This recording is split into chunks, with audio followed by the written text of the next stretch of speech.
Hello, everyone. This is True Crime Phenomenon. Welcome back.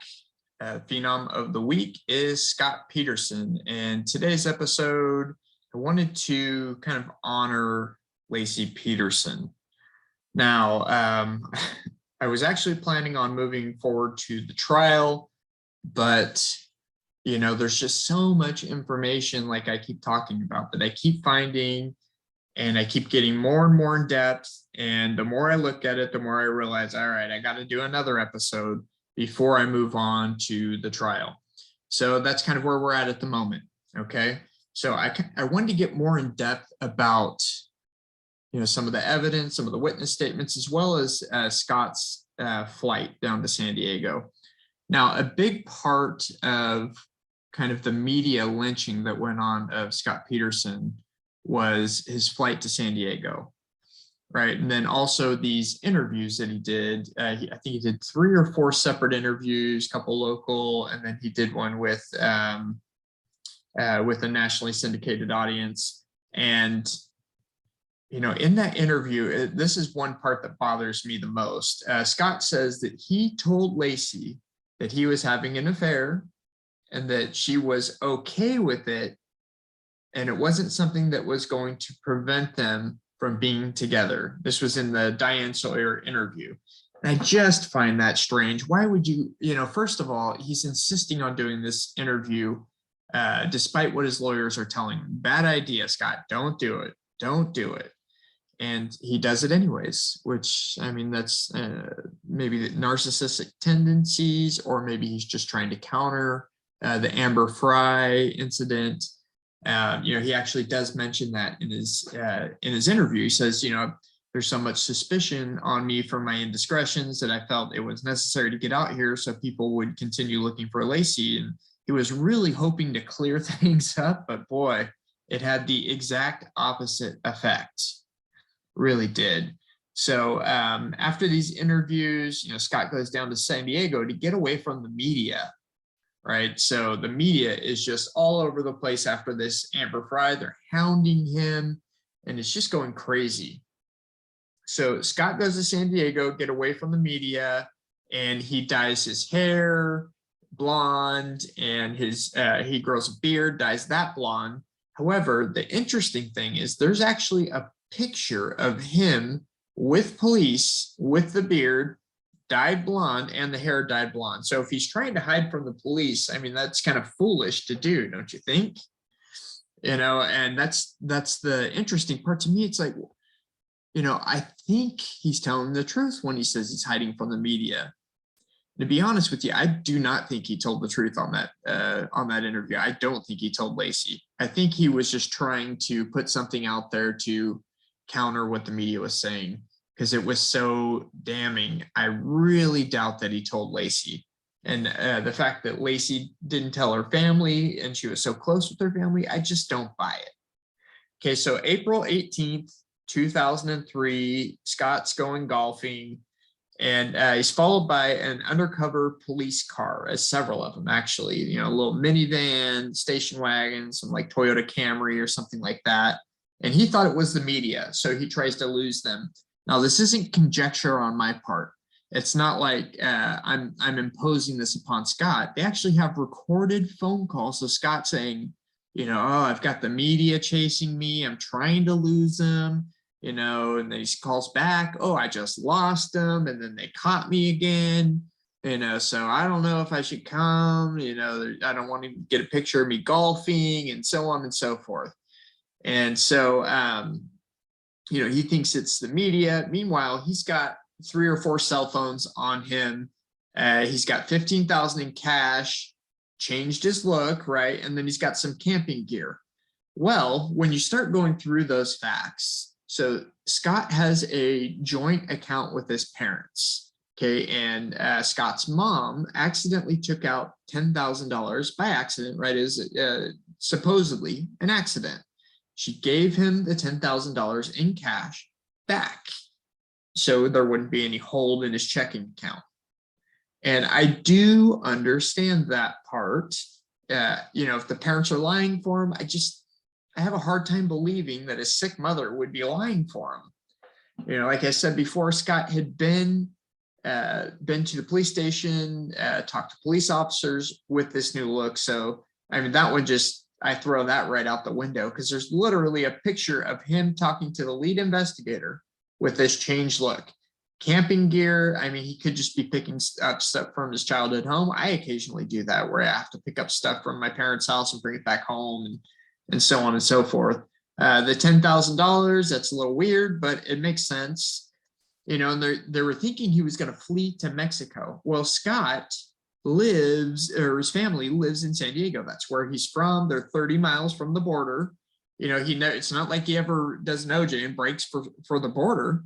He's just doing what he does, right? Going golfing, just trying to get away from, all this nonsense, right? And the other thing was, he had his I think his brother-in-law ID or his half-brother's ID, and it was to get a discount at the golf course, right? So there's pretty reasonable explanations for all of these different facts. At least in my mind, they do kind of make sense, and they give you enough reasonable doubt in these particular facts that they could go either way. Okay. So he says, told my wife early December, she was okay with the idea, wouldn't break us apart. He also lied about telling the police department about this. And, another thing he did, he said she was a good woman, the way he's talking, in past tense, like he knows something or suspects something, right? I don't necessarily put this all, one particular slip. One slip, you get a pass. If you're consistently saying she was a great person, she was such a loving person, a nurturer, she was, over and over, that's different, right? If you look at the McCann case, consistently throughout their interview, she was, and they don't even know if she's dead. This was an interview right after she went missing. She was such a playful girl. She was such this, she was that, she was this, she was that. Well, she is still those things if she's still alive. So consistency, I think, is what is most important there, at least for me, right? So he lied about telling the police department on the first day on national TV. Now, this is based on recordings that he had in that interview. Now, what he actually says is like, are there any problems in your relationship? He's like, no, the relationship's actually great. So, I mean, that could be a truth, right? Because they didn't ask him, are you seeing anybody else? But he could have told him in a different circumstance or situation. You just don't know because we don't have every second of every day. So apparently he told his wife in early December. I don't believe he did. I really don't. And I honestly, to be 100% upfront, I don't believe he told the police either. That would be just foolish in my mind. So February 3rd, 2003 rolls around, and that is Lacey's due date for Connor. It's Connor's due date when he's supposed to be born. And there's a recorded call of Scott calling the police department to make sure they're doing everything they can to find Lacey. Please find Lacey. I just want to make sure you're doing everything that you can in order to find my wife and child. And, that's pretty consistent with how he is, right? He's not real big on the media. He's not going out in front of the cameras, but he is in contact with the police and he is asking them, please, I just find my wife, whatever you have to do, find my wife, please find my wife.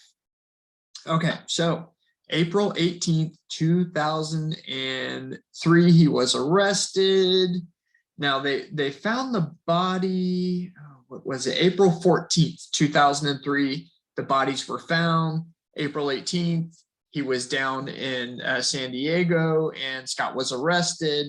Now, on the car ride back, they told Scott that the DNA was confirmed. And from what the police officers say, there was no emotion from Scott.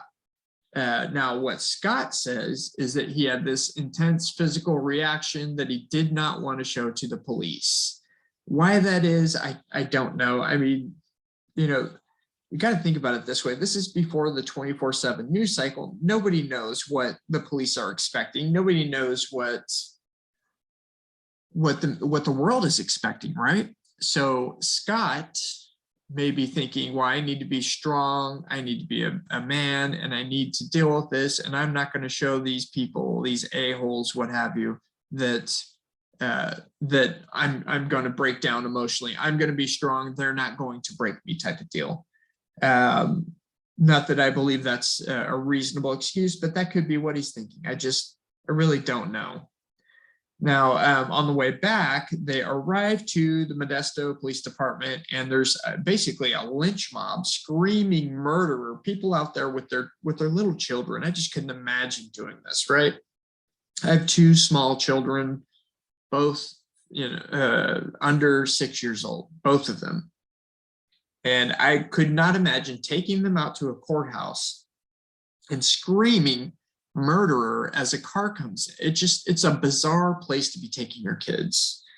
I mean, I guess that's kind of where my mindset comes from. Now, the prosecutor goes on the media and says, this is an absolute slam dunk case. He's done. There's basically, all we got to do is fill out the paperwork and it's done. We've got him dead to rights. And so everybody is running from this case. Scott is arraigned in his shackles. He pleads not guilty. Lacey's mom, Sharon, was sobbing uncontrollably in the crowd, just absolutely devastated.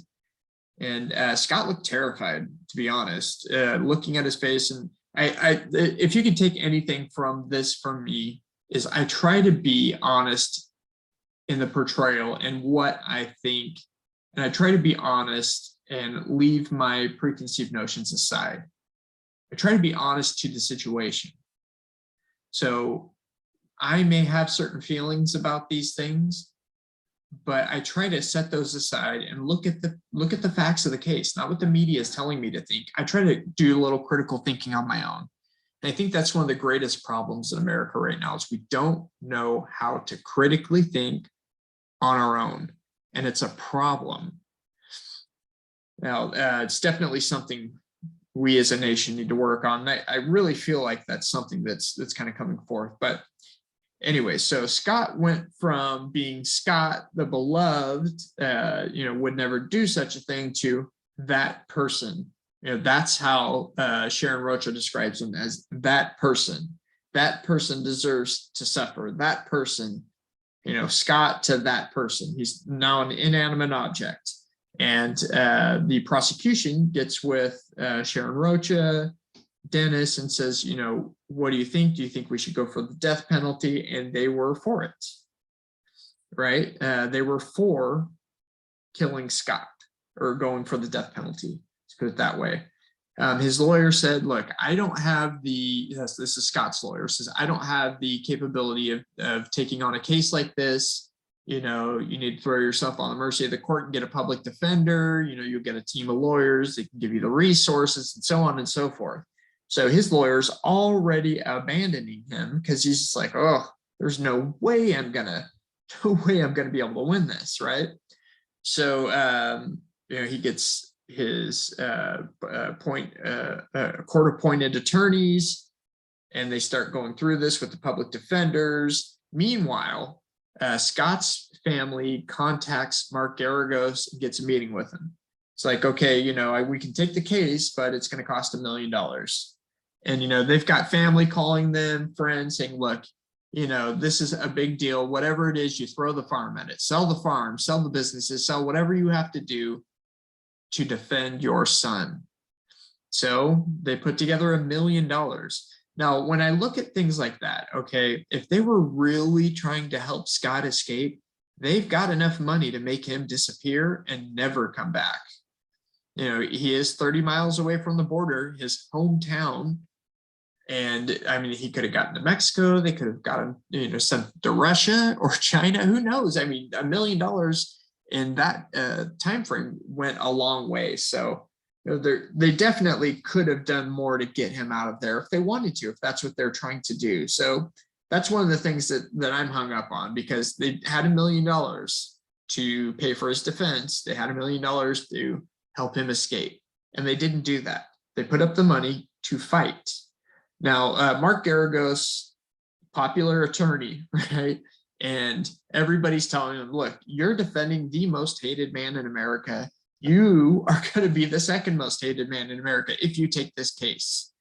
So I think that was part of the motivation for why he charged so much. So if you don't know about Mark Garagos, kind of this hotshot LA attorney, he defended Gary Condit in the Chandra Levy case, the Whitewater case. He defended Susan McDougal, got Gary Condit, Susan McDougal out of trouble. Roger Clinton got his alcohol-related charges dismissed. He's just very used to being in front of the cameras, knows all the media, so they have this kind of great back and forth relationship. So, things, at least according to the local reporters, changed dramatically when Mark Garagos took over. Okay, so he kept the media informed, kind of what's going on, what's true, what's not, here's what we're finding. And there's a guy named Matt Dalton that is a lead investigating attorney that lived in Modesto for the trial. So this guy ends up being an extremely important person to the case, because he's the one that's there. He's the one talking to Scott, spending all the time with him.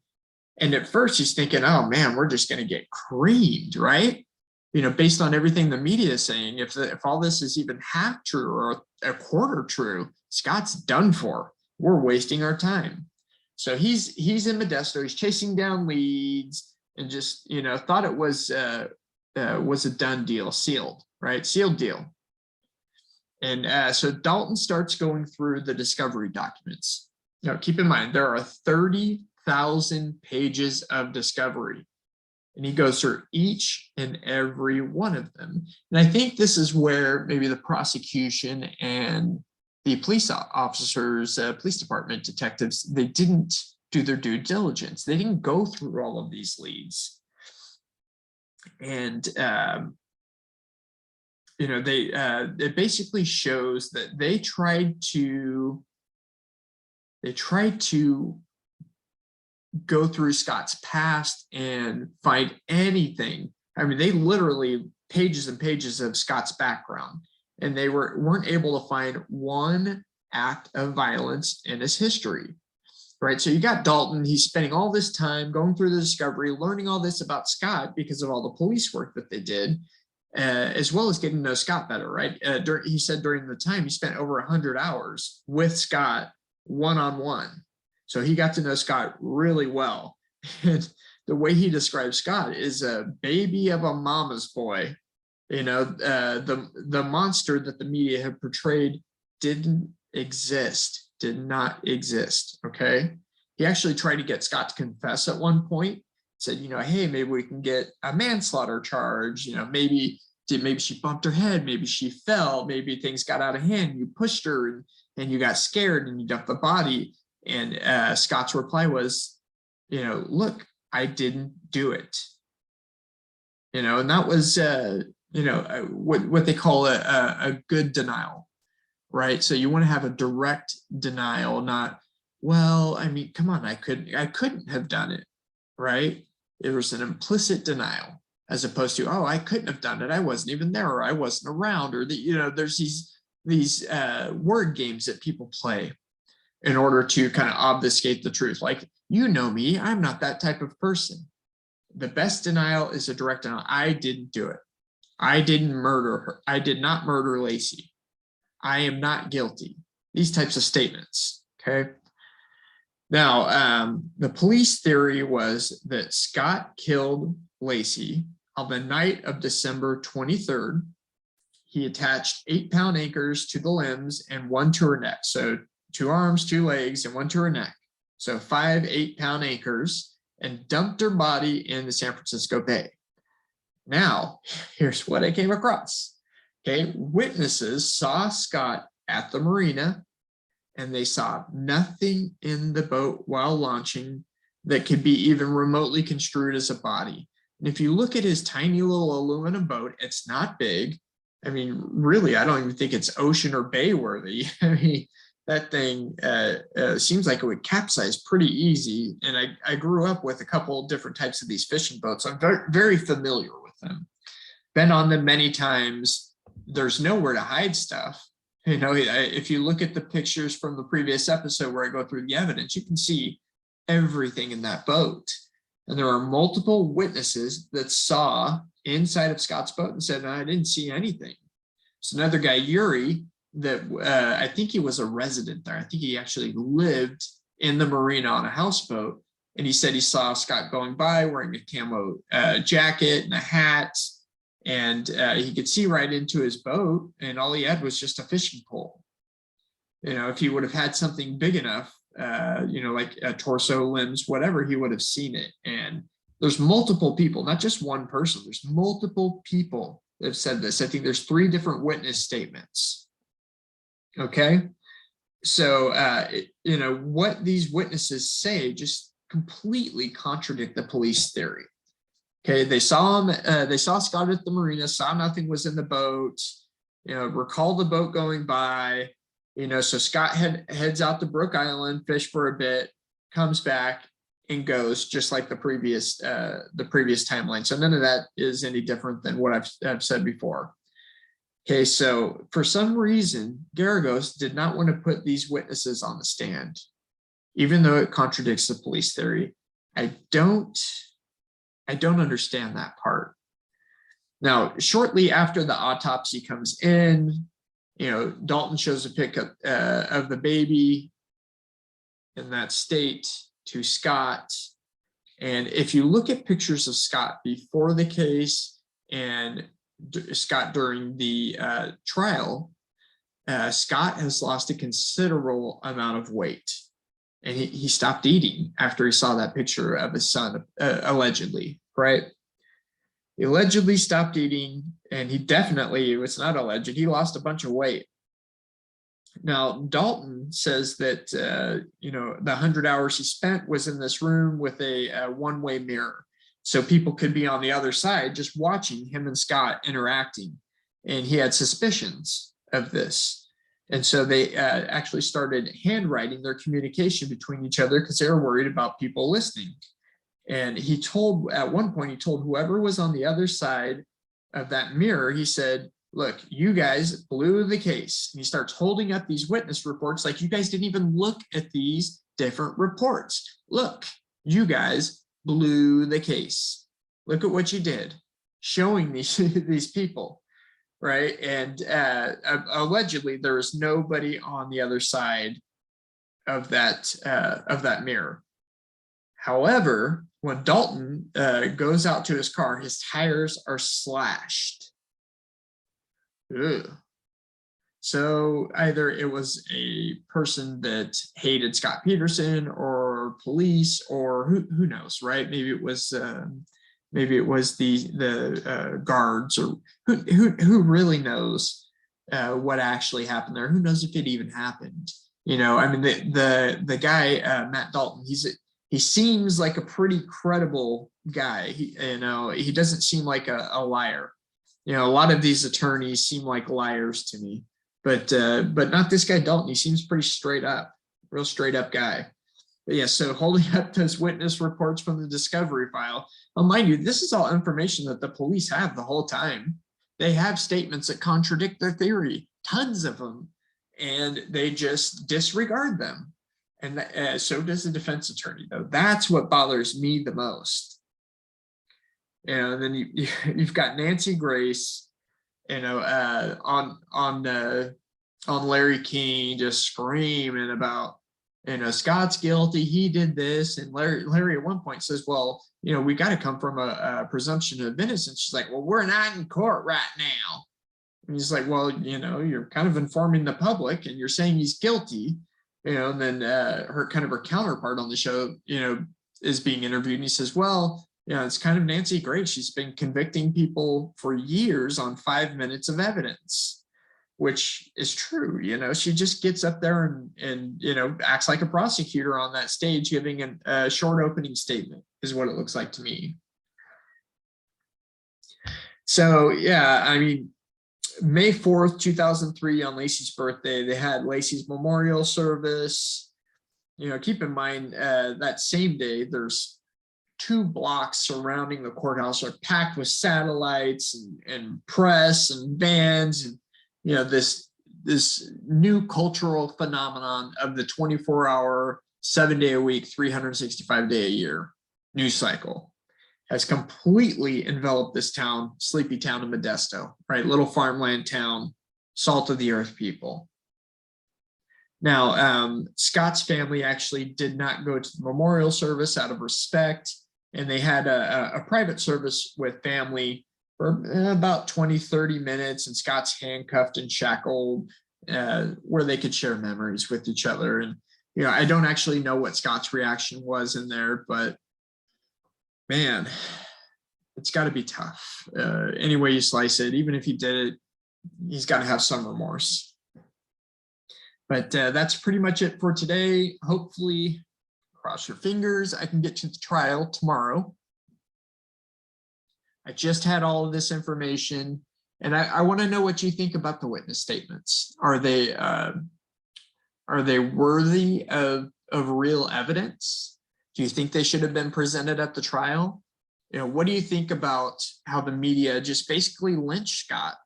I mean, Scott kind of lynched himself as well, so let's not get it twisted here. But the media didn't do him any favors, and that's why he felt he had to go do the things that he did. So, part of me feels bad for him, but the ultimate victim here is Laci and Connor. That's who I feel bad for. So if they didn't get the